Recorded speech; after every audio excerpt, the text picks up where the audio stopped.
അവൽ പായസം ഉണ്ടാക്കുന്നത്. അവൽ പായസം ഉണ്ടാക്കുന്നതിന് വേണ്ടി ചട്ടി അടുപ്പിൽ വെച്ച് കൊടുക്കുക. കട്ടിയുള്ളൊരു പാത്രം വെച്ചിട്ട് നെയ്യ് ഒഴിച്ച് കൊടുക്കുക, കുറച്ച് നെയ്യ്. എന്നിട്ട് അവൽ ഇട്ട് കൊടുക്കുക.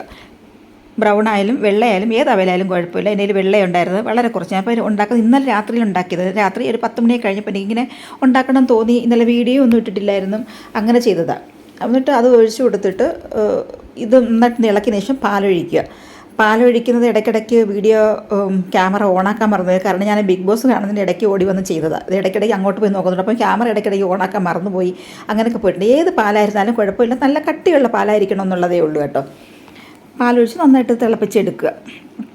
പിന്നെ മധുരത്തിന് ആവശ്യമുള്ള പഞ്ചസാര ഇട്ട് കൊടുക്കുക. നമുക്ക് ശർക്കരയിലും ചെയ്തെടുക്കാം കേട്ടോ. ശർക്കരയിലും ചെയ്യാം, പഞ്ചസാര ഏതാണെന്ന് വെച്ചാൽ ചെയ്യാം. ശർക്കരയൊക്കെ ഉരുക്കിയെടുക്കാൻ പാടായിരുന്നു, ഇത്തിരി സമയം എടുക്കും. അതുകൊണ്ടാണ് പഞ്ചസാര ഇട്ടത്. കുറച്ച് അളവ് കുറച്ചല്ലേ ഉള്ളൂ, അതുകൊണ്ട് കുറച്ച് പഞ്ചസാരയും കുറച്ച് മതി. നന്നായിട്ട് ഇളക്കിയെടുക്കുക.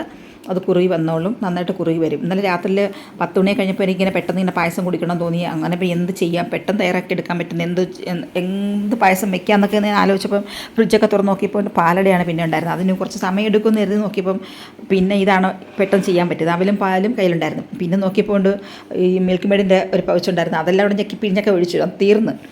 പിന്നെ ഏലക്ക കുറച്ചല്ലേ, അളവ് കുറച്ചല്ലേ ഉള്ളൂ എന്ന് കരുതി 3 ഏലക്ക എടുത്തിട്ട് അത് പൗഡറാക്കാൻ നിന്നില്ല, നല്ലത് പൊടിക്കാൻ നിന്നില്ല. അതൊന്ന് ചതച്ച് പൊളിച്ചിട്ട് കൊടുത്തതേ ഉള്ളൂ. അങ്ങനെ ഇടുമ്പോൾ നമുക്ക് ചവയ്ക്കുന്നതിന് ബുദ്ധിമുട്ടാണ്. ഇതിൻ്റെ അരി നമ്മൾ നമ്മൾ കുടിക്കുമ്പോഴൊക്കെ വായിൽ ഇത് തട്ടുമ്പോൾ അതൊരു ബുദ്ധിമുട്ടാണ് ചവയ്ക്കുമ്പോൾ. പിന്നെ അതൊന്നും ഉള്ളി പറക്കി കളയാനൊക്കെ ഒരു മെനക്കേടാണ്. നിങ്ങൾ ചെയ്യുമ്പോൾ പൊടിച്ചിട്ടുള്ളൂ കേട്ടോ. ഇത് വളരെ കുറച്ച് രാത്രിയിൽ ആയതുകൊണ്ട് ഞാൻ അങ്ങനെ ചെയ്തതേ ഉള്ളൂ. 10 മണി കഴിഞ്ഞ സമയത്താണെന്ന് പറഞ്ഞല്ലോ, അന്നേരം അങ്ങനെ ചെയ്തത്. നന്നായിട്ട് കുറുകി വരും കേട്ടോ, നന്നായിട്ട് കുറുകി വന്നോളും. നല്ല ടേസ്റ്റുമാണ്. ഞങ്ങൾ എന്നും ഒരുപോലെ കുടിക്കാതെ എന്ത് വേണമെങ്കിലും വെച്ച് നമുക്ക് പായസം ഉണ്ടാക്കാം. എന്ത് തരം പായസവും നമുക്ക് ഉണ്ടാക്കാൻ പറ്റും.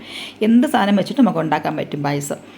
അങ്ങനെ അത് ഇപ്പോൾ രാത്രി അങ്ങനെ ഞാനത് ഞങ്ങൾ 3 പേരെ ഉണ്ടായിരുന്നുള്ളൂ. ഞങ്ങൾ 3 പേർക്ക് വേണ്ടി മാത്രം. ഞാനിത് പറയാൻ തെറ്റിപ്പോയെന്ന് പറഞ്ഞാൽ കുറച്ച് നേരം കൊണ്ട് ഞാൻ സൗണ്ട് കൊടുക്കാൻ നോക്കുന്നുണ്ട്. ചുമ വരുന്നുണ്ട്, പറ്റുന്നില്ല. ഇടയ്ക്ക് നിർത്തേണ്ടി വരുന്നുണ്ട്. അങ്ങനെ ഇത് പലതവണയായി. ഇടയ്ക്ക് ചുമയ്ക്കുന്നുണ്ട്, നിർത്തിയിട്ട് പിന്നെ സൗണ്ട് ആ ഒരു ഫ്ലോയിൽ വരുന്നില്ല. അപ്പം അങ്ങനെയൊക്കെയാണ്, അതങ്ങനെ കിട്ടുന്നില്ല സൗണ്ട് അങ്ങനെ. അപ്പോൾ അത് കുറച്ച് നേരം കൊണ്ട് എനിക്ക് പറ്റുന്നില്ല.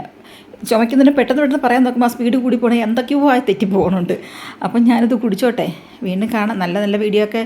ഇതിൻ്റെ ഇടയ്ക്ക് ഞാൻ അവലിൽ കൊണ്ട് വേറൊരു ഐറ്റം ഉണ്ടാക്കി ഇന്ന്. പക്ഷേ അതൊരു മഹാദുരന്തമായിപ്പോയി. എന്തായാലും അതിൻ്റെ വീഡിയോ പുറകെ വരുന്നുണ്ട്.